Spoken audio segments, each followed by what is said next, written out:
यशोमती मैया के नंद लाला। मैंने आप सबको एक बहुत आवश्यक सूचना देने के लिए बुलाओ है यहाँ। आज मैं कान्हा के पीछे पीछे वन गई थी। वहां मैंने कछु ऐसा देखो है जिसकी कल्पना करना भी असंभव है। मैंने बहुत विचित्र मानव देखो वहां, जो मानव जैसा भी ना था। जो भी था ना, साधारण जीव तो ना था। पर जसोदा, ऐसो कैसे संभव हो सकता है? क्या बुद्धि लगाई है यशोदा ने। मेरे सामने एक ना चली तो अब गोपियों को अपनी योजना में सम्मिलित कर रही है। आप तो मेरा विश्वास करो मौसी, मैं सच्ची कह रही हूं। उसका तो सर भी विचित्र था।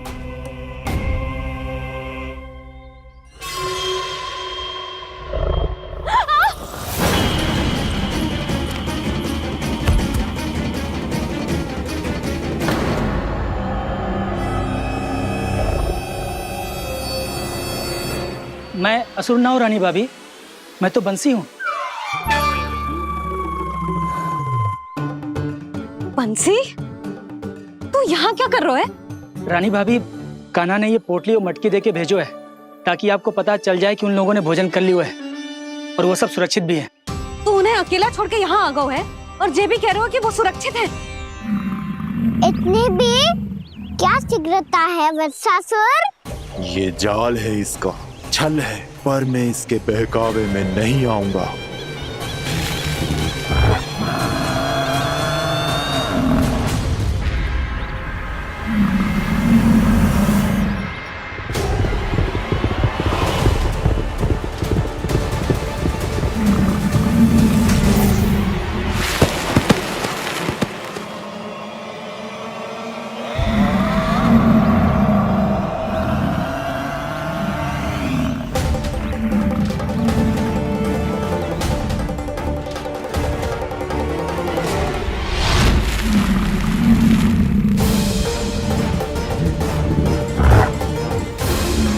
कब तक बच पाएगा तू?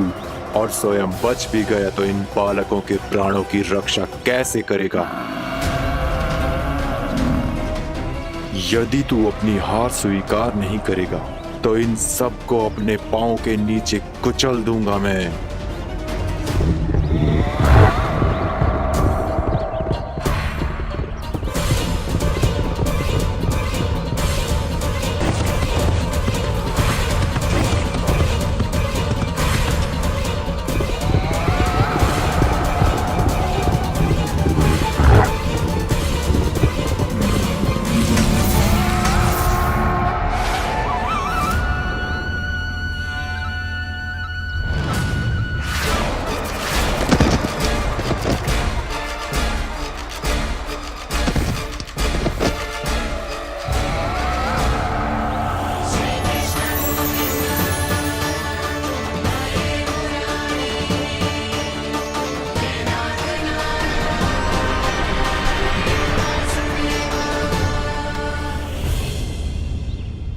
उलझन में क्यों प्रमिला? रामीला, पर मैं तो वत्सासुर हूँ। अब हो, पर वत्स से पहले तो प्रमिला थे। माँ भली असुर। तो फिर मैं वत्सासुर कैसे बना प्रभु? एक बार तुम वहाँ ऋषि वशिष्ठ के आश्रम गए थे। यक्षो, गंधर्वों और देवताओं तक को पराजित करके जिसने अपने अधीन कर लिया, वो मुरुपुत्र प्रमिलासुर आपके द्वार पर खड़ा है। महर्षि वशिष्ठ स्वागत नहीं करेंगे। द्वार पर खड़ा व्यक्ति देवता या असुर नहीं होता है प्रमिला, वो तो बस एक अतिथि होता है और अतिथियों का स्वागत करना हमारी परंपरा है। आओ। पर वो नहीं जानते थे। अभिमान तुम्हारे विवेक को निकल चुका था। आपने हमारा स्वागत तो कर लिया महर्षि, परंतु यहाँ तो हमारे बैठने के लिए उचित स्थान तक नहीं है। हे माता नंदिनी, असुर राज के लिए आसन की व्यवस्था कीजिए।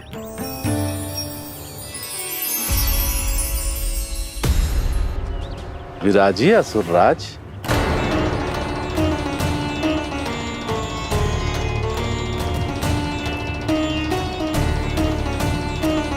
अब जब आपने मुझे बैठने के लिए कहा ही है तो भोजन की व्यवस्था तो होनी ही चाहिए। अतिथि तो ईश्वर स्वरूप होते हैं प्रमिला, और उनकी इच्छा पूरी करना हमारा कर्तव्य है। हे माता नंदिनी, मेरी विनती स्वीकार करें।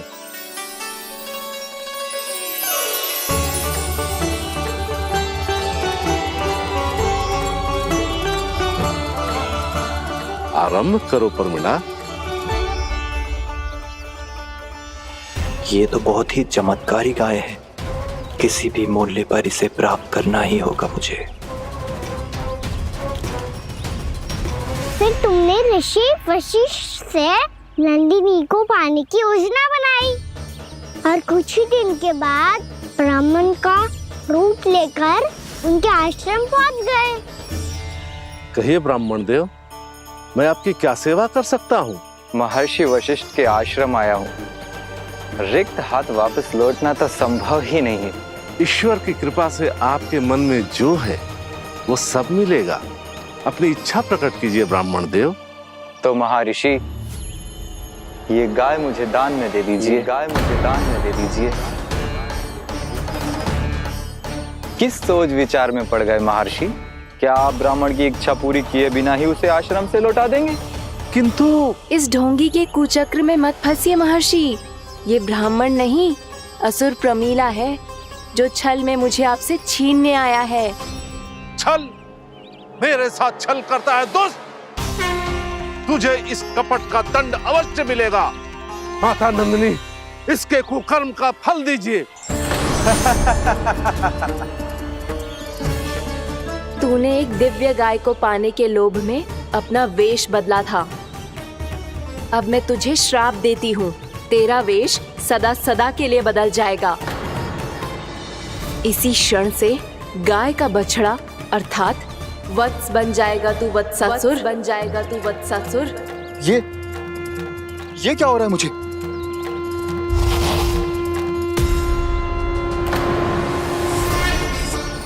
मेरा स्वरूप? हाँ। मुझे क्षमा करें मां नंदिनी, अपना श्राप वापस ले लीजिए। महर्षि, मेरी रक्षा करें। महानंदिनी, मुझे क्षमा कर दीजिए। भूल हो जाने के बाद उसे सुधारने का एक अवसर तो सभी को मिलना चाहिए माँ। इसे क्षमा कर दीजिए माँ, इसे अपनी भूल का पश्चाताप है। आपसे अधिक और कौन जानता है महर्षि, दिया हुआ श्राप वापस नहीं लिया जा सकता। पर मैं तुम्हें वरदान देती हूँ, तुम्हें वत्सासुर के रूप में केवल द्वापर युग तक रहना होगा। उसके बाद स्वयं प्रभु श्री विष्णु के अवतार तुम्हें मुक्ति प्रदान करेंगे।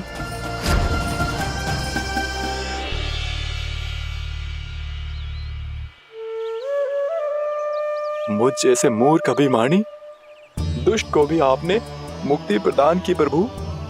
जब भी किसी को अपनी भूल का आभास होता है, वो उसी क्षण क्षमा पाने की योग्य बन जाता है। और जिसने वर्षों तक पश्चाताप भी किया हो, उसके लिए तो मुक्ति का मार्ग भी सहज खुल जाता है।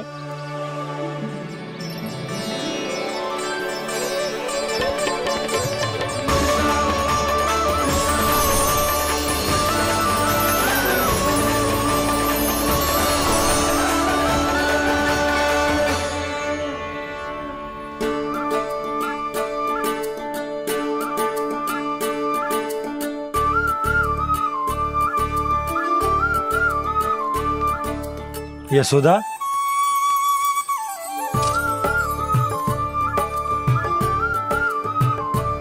यशोदा, कुम्हार के यहाँ से दीपक ले आए हूं। हर बार की भांति इस बार भी पूरा गांव दीपों से जगमगा उठे हो। वृंदावन में जे हमारी पहली दीपावली है और जे हम बड़ी धूमधाम से मनाएंगे। रानी भाभी, तोरण के रूप में जे टांग दो दौर पे। हाँ, टांग दे। अरे ठहरो, बंसी जे तोरण थोड़ी ना है। तोरण तो आम के पत्तों और गेंदे के फूल का बनता है। जे किसने कही तुझे ऐसे टांगने के लिए? तोरण क्यों टांगते हैं पता है? हे नारायण, तोरण इसलिए टांगते हैं ताकि बुराई और नकारात्मकता को हम द्वार के बाहर ही रोक दें और भीतर उन शक्तियों को आमंत्रित करें जो ऊर्जा, उत्साह और दिव्यता से भरी हो, जैसे मैया लक्ष्मी। रानी भाभी, ये बात समझ में ना आई कि तोरण में केवल आम के पत्तों और गेंदे के फूलों को ही क्यों लगाए जाते हैं? वो इसलिए बंसी क्योंकि आम के पत्ते घर के भीतर की दूषित वायु को खींचकर बाहर निकाल देते हैं और किसी भी प्रकार की नकारात्मक ऊर्जा को उसका हरा रंग घर के भीतर प्रवेश ना करने देते और आंखों को शांति और सुखद अनुभव कराते है, वो बात अलग।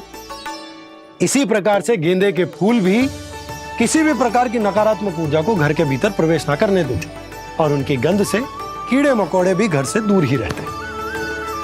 समझ में आई बात? जी समझ गए हो। हाँ तो समझ गए हो तो जा ना, शीघ्र आम के पत्ते लेके आ जा। जी। यशोदा, अपने कान्हा के गौचारण से लौटने की प्रतीक्षा में तुम जितनी व्याकुल हो ना, उतना व्याकुल तो अयोध्यावासी भी ना थे भगवान श्री राम के वनवास से लौटने पर। हर मैया के लिए उसका लल्ला श्री राम ही होता है।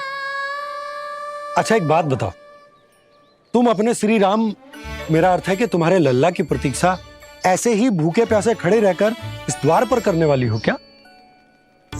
भोजन की स्मृति सता रही है आपको? अपने लल्ला की कोई चिंता ना है। सारे बालक वन में अकेले हैं, अब तो बंसी भी यहाँ आ गए हैं।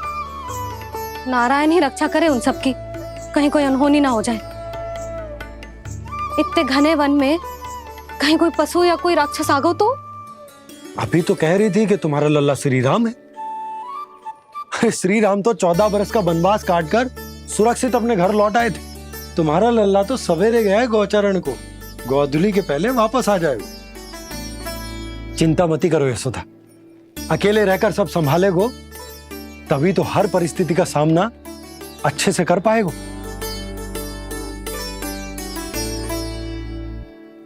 कान्हा,